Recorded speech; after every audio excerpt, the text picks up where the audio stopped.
Welcome to another episode of the EdVance Podcast. I'm your host, Vikas Pota. Today, I'm joined by an education leader who has spent more than a decade shaping some of Dubai's most successful schools. Simon O'Connor is the headmaster of Harrow International School, Dubai, the first Harrow-branded school in the UAE, scheduled to open on Hester Street in August 2026. The school aims to bring the long-standing heritage and values of Harrow School in the UK into Dubai's dynamic and diverse education landscape under the ethos tradition meets tomorrow. Before taking on this role, Simon led outstanding schools across Dubai. He served as director of Dera International School and was principal of Jumeirah College from 2013. He also worked as chief education officer for the Al Futtaim Education Foundation, supporting its wider group of schools. In 2023, Simon launched the AFEF Center for Education Action Research, which now includes more than 210 researchers across 17 schools, exploring a range of educational themes. His commitment to professional learning communities reflects his wider interest in school leadership, organizational culture, and the conditions that help students thrive. Originally from the UK, Simon studied history and philosophy at the University of Wales, College of Cardiff, and completed his PGCE at Trinity College, Cambridge, where he was a choral scholar. Away from school, he enjoys singing, following rugby and cricket, and spending time with his family in Dubai. Simon, welcome to EdVance. It's a pleasure to have you with us here today.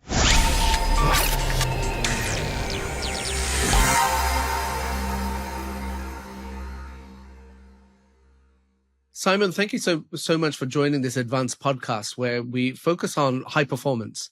As we start this interview, I actually want to talk to you a little bit about more macro issues in education and trends and themes. The first thing is that you're based in the UAE in Dubai, and there's a lot of interest in Dubai and the UAE. Do you want to talk a little bit about the education landscape there and why you went there? And we can talk about what you've achieved there. But generally speaking, just what are the contours that people need to be aware of when it comes to education in the Emirate? So I think education in Dubai and the UAE really reflects the country as a whole. This is the country, as you know well, which is very rapidly moving, accelerating at a great speed in so many different ways, and is very forward-looking as well. So in terms of the education scene, it's one of the largest international school markets in the world. Because of the nature of the UAE, a very, very high proportion of the population here is expat. And they will be accessing private schools. So, in Dubai alone, over 90% of the students in schools are actually in private schools. So it's a huge sector, and it's competitive as well. I think one of the things that's changed in Dubai in the last 5 or 6 years is the way in which schools actually work more closely together. So I think that competition has become less explicit and less extreme. But nonetheless, we are all fighting for places. And the consequence of that is that I think it's one of the highest performing education systems, certainly that I've ever experienced, because we have to be on our game. This is a system that there are regular inspections. They've been suspended for the last couple of years, whilst the KHDA, the Knowledge and Human Development Authority, who oversees the private schools in Dubai, has been reassessing the way in which they're going to inspect. But I've been in Dubai for 13 years and have been regularly inspected. And I think that pushes up the standard of education that's taking place here. And in terms of I often talk about the UAE as a very innovative place. And so when we talk about the future of education, often you find just the most incredible innovations that are taking place in schools around the world in a place like Dubai or Abu Dhabi. And I cite, for example, the Arbor School as an example who won our World's Best School prizes. At first, when I visited, I thought it was a bit of a gimmick, but you then realize actually how innovative and groundbreaking it is. Do you want to speak a little bit about all the different types of innovation that you see in the UAE? Oh, absolutely. I think part of that competition is, we often talk about the USPs, the unique selling points that schools have. And Arb is a classic example of a school which has really sort of forged their own identity. This is a school that really accentuates the sustainability and knowledge of the natural world. And as a consequence, it is quite niche, but it's a really strong school as well. But you also have schools, all schools now are in the UAE are required to adopt the AI. There's an expectation not only that we're using AI as a technology across the school, but we're also teaching an AI curriculum so that students are not just digital natives, but AI natives as well. So leaving them confident to interact in the AI space for the rest of their lives. There are a huge amount of schools that are innovating in various different ways. It's very, very exciting. How do you cope with the challenge of it being an expatriate community, given, that you need some permanence and some people to stay there for a long time? How do you build outstanding institutions when the student population, parent population is constantly in flux? It is in flux. And actually, I think that's one of the exciting things about working here. No 2 or 3 years are the same. 3 or 4 years ago, all of our admissions suddenly were dominated by Russian and Chinese students, many of whom couldn't speak English as competently or confidently. So schools across Dubai had to adopt ELL departments to help support them. For me, the way in which you maintain that, and this is the real passion project of mine, is looking at the culture of schools. If you've got a culture, it is very difficult for transients to change that. I mean, I think all schools have cultures. It's whether or not we're deliberately influencing those.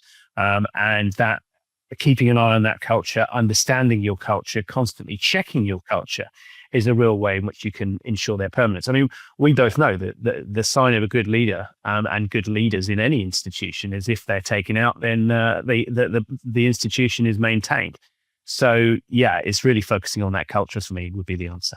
And so you've had the incredible track record, actually, which we'll talk about, which is you've built and run and taken the schools that you have led on a journey to being outstanding. And so when I think about your first school, and then I think about the Dera International School, and now you're going on to your third, your which we'll come to in a second. I mean, what are the lessons in driving high performance that other school principals and leaders can perhaps learn from you? So just to give a bit of context, I worked in a school called Jumeirah College, which is a secondary school in Dubai. And I worked there for 7 years. Now, actually, when I took that over, it was an outstanding school rated by the local inspectorate, but we maintained that outstanding, and I think we pushed it forward. For me, the real learning was Dera International School. It was not performing at its highest level when I got there. And we quite rapidly managed to raise it to that outstanding level. And again, have maintained that, and I think taken it on since then. I think there's a number of things. I referred to it already. The real learning lesson. Now, I took over Dera International School during the time of COVID. We were in a time of distance learning, masks on. And so it was actually very difficult to really understand the school initially. But again, the word that kept coming up was culture. And what do we mean by culture? I mean, it's a term that's used so extensively and in many, many different ways. And I think in many ways, inaccurately. The simplest definition of culture for me is values plus behavior. We've all seen schools. I mean, I've led schools where we've all got value statements that really no one looks at and knows, and it's probably dusted off for inspection. But actually, if you really go into the values of a school, what is it we're trying to achieve? Because all schools are different. They have different communities. They have different composition of their student population, parent population, etc. So first of all, to understand what the values are, what you are trying to achieve, but then to look very closely about how we can map those behaviors to those values. So for example, in Dera International School, we wouldn't necessarily say that a student needed to work harder, but one of the values at Dera was excellence. Actually talking to a child, what is excellence? How do you achieve it? And what that creates is a narrative and a consistency across the school. So understanding what your school's culture is, trying to influence it strongly, I think is the first thing. Of course, we're looking at data. We're looking at the ways in which pupils, their outcomes. And I think you have to have an unremitting focus on that. I've had a lot of inspections which have been rated as outstanding. And I think one of the keys to success is focus on the teaching and learning unremittingly. To remember, I may teach a lesson 4 times in a week if I've got 4 sets, but for a child, that's their only experience of that lesson. I'm constantly talking to the teachers about how they can improve. There is no such thing as a perfect teacher, so we want to improve them all the time. So the relentlessness of improvement, I think, is important, and incredibly high expectations. Schools are fascinating organisms of a whole variety of different elements.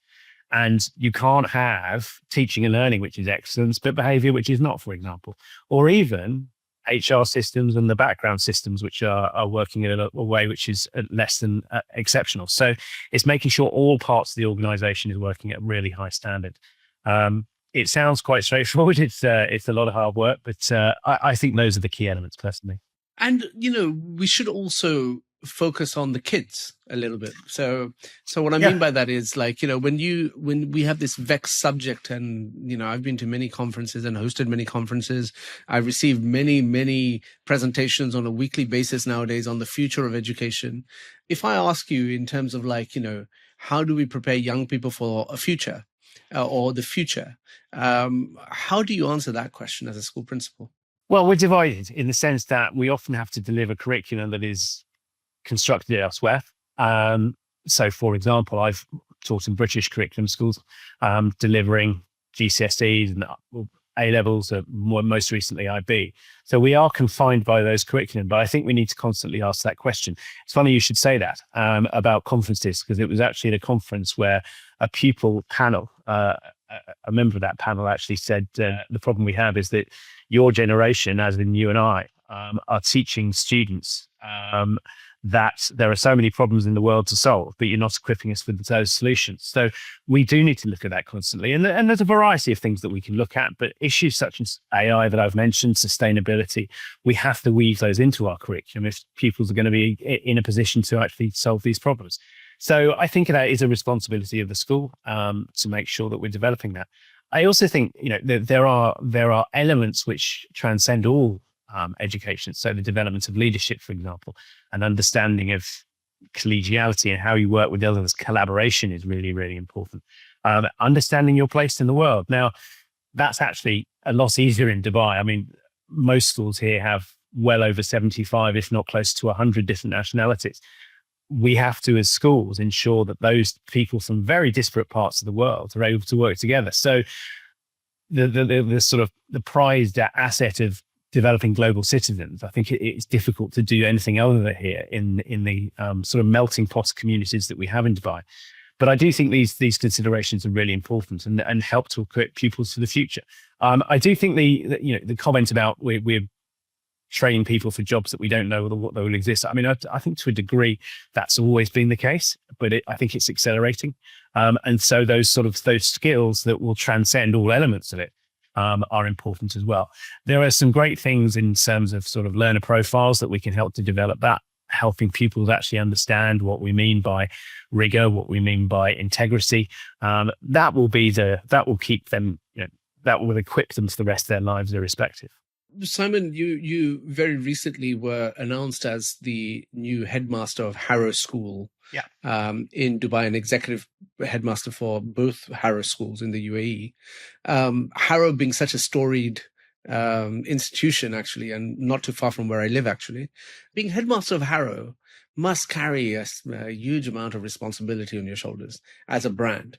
And so when you think about this transition that you're making from going from something like a Dera International School, which you took to outstanding, to something that enjoys such a massive reputation around the world, how do you prepare? It's really exciting. And we're very much looking forward to the opening of the first school in August. So Dubai, Harrow International School Dubai will open in August 26, and Harrow International School Abu Dhabi will open in August 27. I think one of the real strengths of this program is the fact that this is not simply a badge on the outside of a building. A lot of the independent sectors schools in the UK are developing franchise schools elsewhere in the world. But I think what's really different about this partnership is the fact that Harrow School in the UK will be very, very involved, not simply for the setup of the school, but on a continual basis. They've got a set of what they call Harrow standards that we will be quality assured against. But I mean, that sounds quite draconian. It's not. It's trying to understand the real essence of what a Harrow education is. One of the fascinating things is that, as you know, I mean, Harrow in the UK is a boys' boarding school for pupils aged 13 to 18. I'm opening a co-educational school for pupils aged 3 to 18 that's a day school. But actually, if you come back to the culture, the values that underpin it, I think we can and will recreate an experience that is very, very similar. One of the fascinating things about Harrow in the UK that we will be replicating, I think a lot of schools, that certainly the ones that I've worked in, the real focus is on academic achievement with a pastoral network to support it. If you think about Harrow in the UK, what dominates that school is the house system, which is actually the interpretation of pastoral support. That actually takes precedence over academic. And I'm not saying that academic is unimportant, but actually the character development of the pupils becomes more important, and that becomes the majority element. If you think about the great men that have come out of Harrow, we don't remember them for their qualifications, but we remember them for their characters and the strengths that they're able to display. I mean, a really good example of is Maritoje. He became captain of the England rugby team and the Lions, not because he's a great rugby player, but because of his character, the humility that he's able to show, the teamwork that he's able to demonstrate, his understanding of leadership. So I think to really take a precedence on that will be really, really interesting. But as I say, Harrow, Alistair Land in the UK, the headmaster of Harrow there, and I talk, and we talk constantly with Harrow about the establishment of the school, but most about the way in which the pupils' experience will reflect what is going on in the UK. So it is very exciting. I've really enjoyed getting beneath the skin of Harrow in London and looking at how we can actually develop this here. And of course, Harrow in the UAE is brought to you by Taaleem, which is a humongous education company. And what is the strength that you derive from that? Well, Taaleem, as you say, is a very large company. They've got schools right across the UAE. One of the key things at the moment is that Taaleem has a great deal of experience in recent years of opening schools. There were a number of schools that opened in Dubai in September 25, but actually very few of them were able to open on time. Taaleem has an impeccable track record of making sure that the build is of a very high quality, but also delivered on time. But I think there's the local knowledge as well. We both know that the UAE is a very unique place to work. And actually combining that local understanding that Taaleem has, their experience of the infrastructure of schools. It's very interesting. We weekly have task force meetings, and there are sort of 20 to 25 people, all with different interests and stakeholding in the Harrow School. So bringing that together is a really exciting project.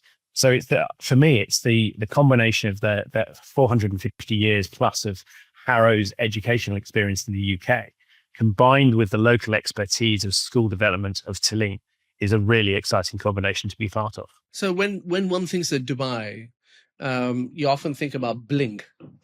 And that also translates to schools, actually. And so you have some enormously priced and expensive schools in the UAE. And compared to that, Harrow and its traditions, how will you compete? I think we are showing what we will deliver for. I mean, Harrow is going to be one of the new super premium schools in terms of the price point, but it's worth saying within that sector, I think we're quite modestly priced. There are schools in the Dubai even which are nearly double, if not more than that, in relation to Harrow.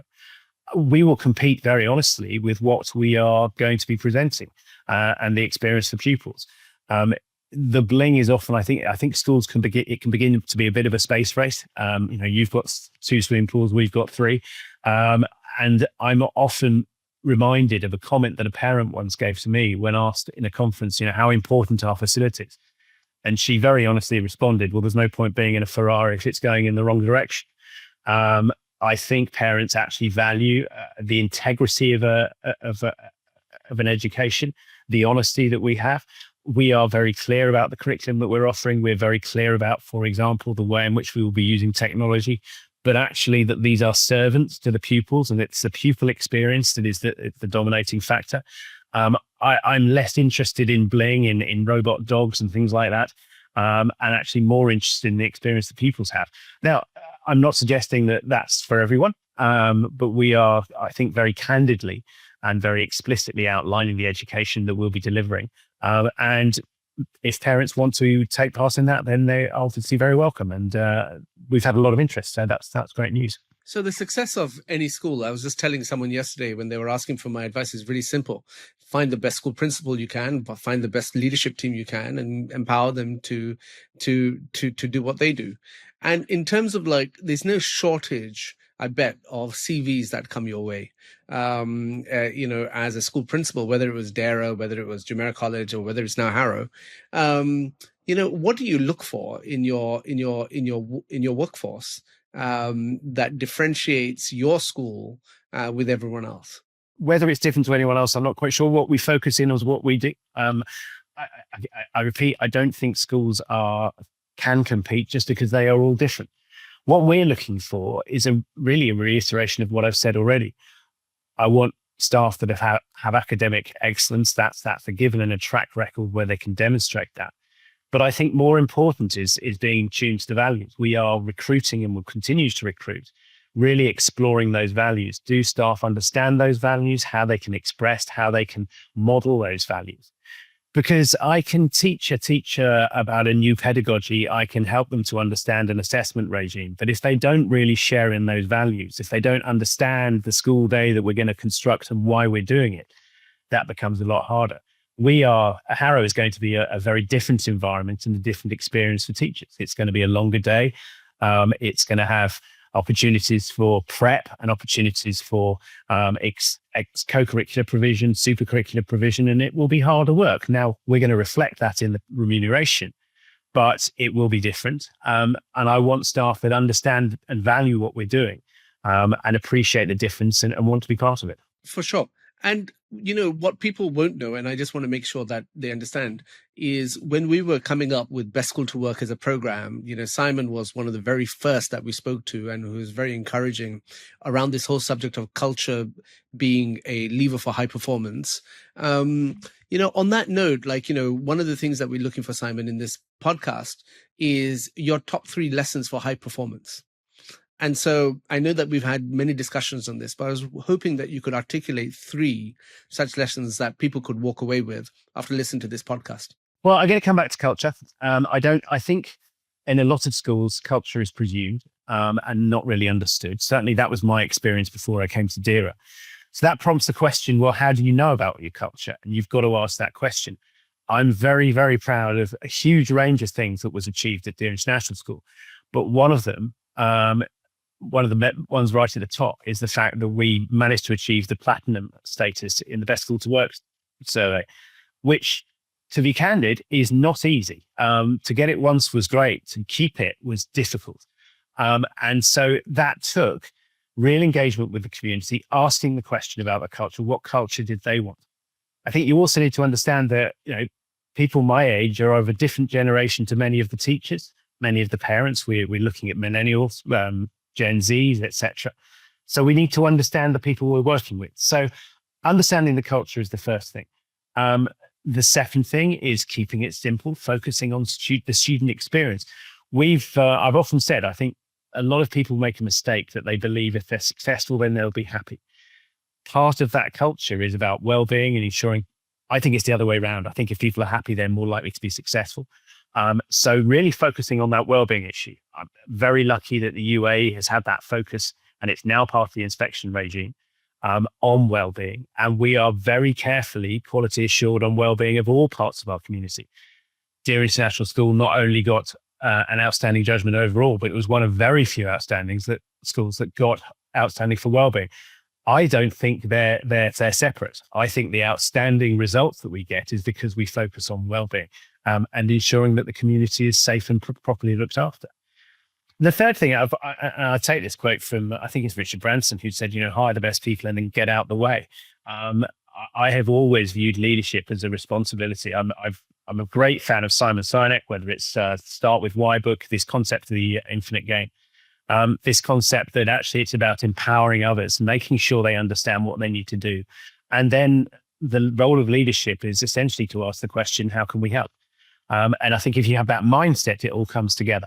So one of the things that you did when you were at DERA was set up the Action Research Center. And now that you're moving on, what happens to that work? Oh, it's very much continued. So DERA International School is part of the Alpha Dame Education Foundation. So SEAR, the Centre for Education Action Research, really started off 3 years ago and was really a kind of pilot project in 7 schools. When I left last week, we are in year 3.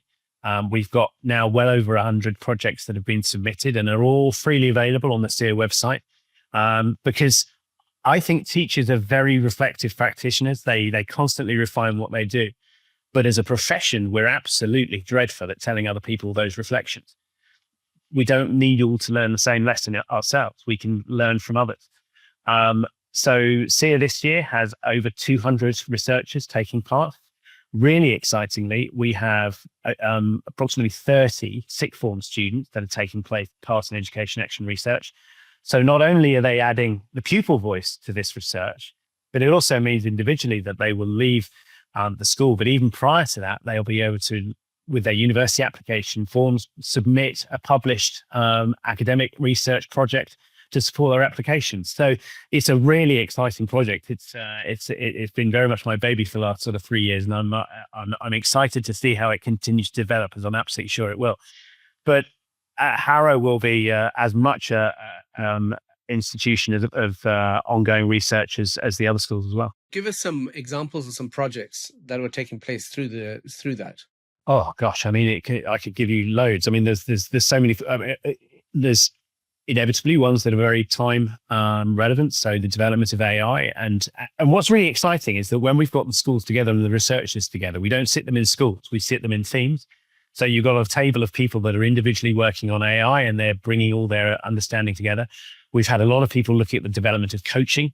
Dear International School has spent a lot of time investing in coaching as a style of not management. It's to remove that management, but a way of developing our staff and our pupils. So a lot of schools are looking at coaching, but it can be down to, I mean, there was a fascinating project last year that one of the International School teachers did, and she looked at whether there was an impact of allowing students to take their shoes off in class in year 3.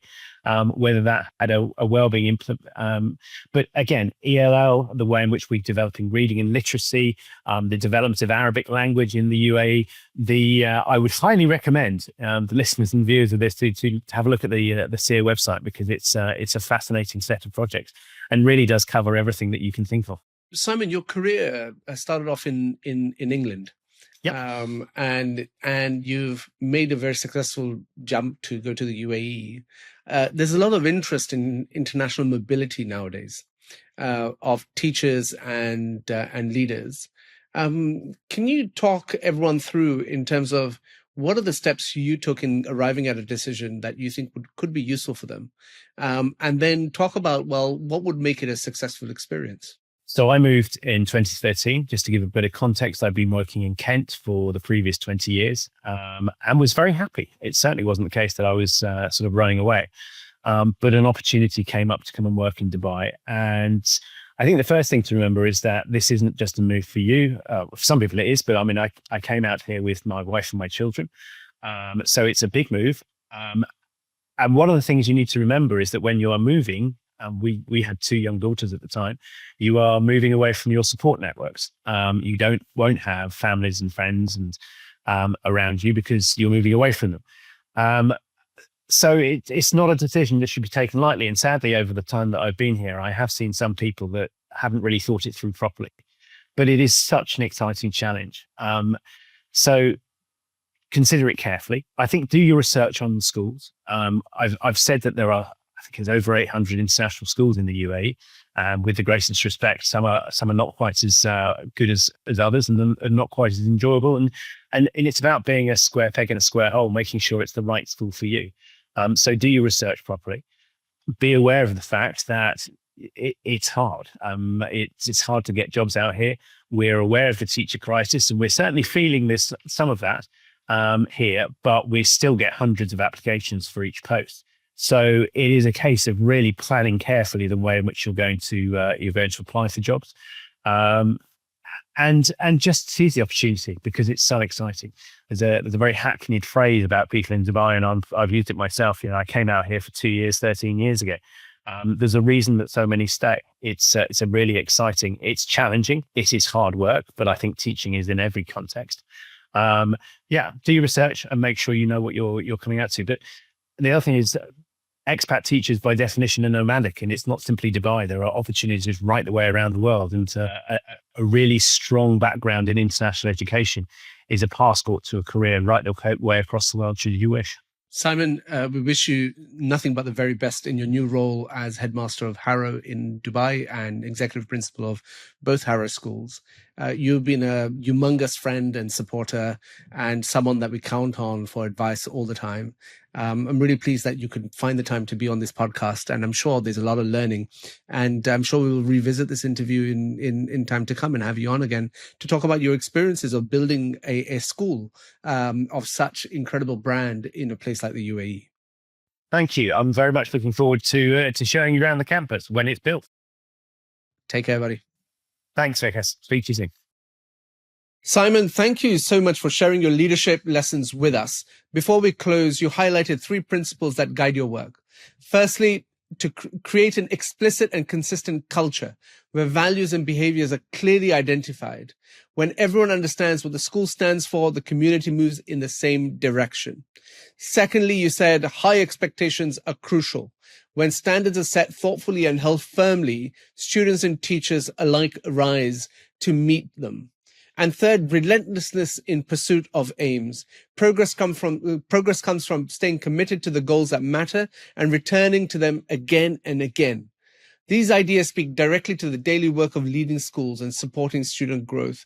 Simon, thank you so much once again for joining us and for sharing your experience with us today.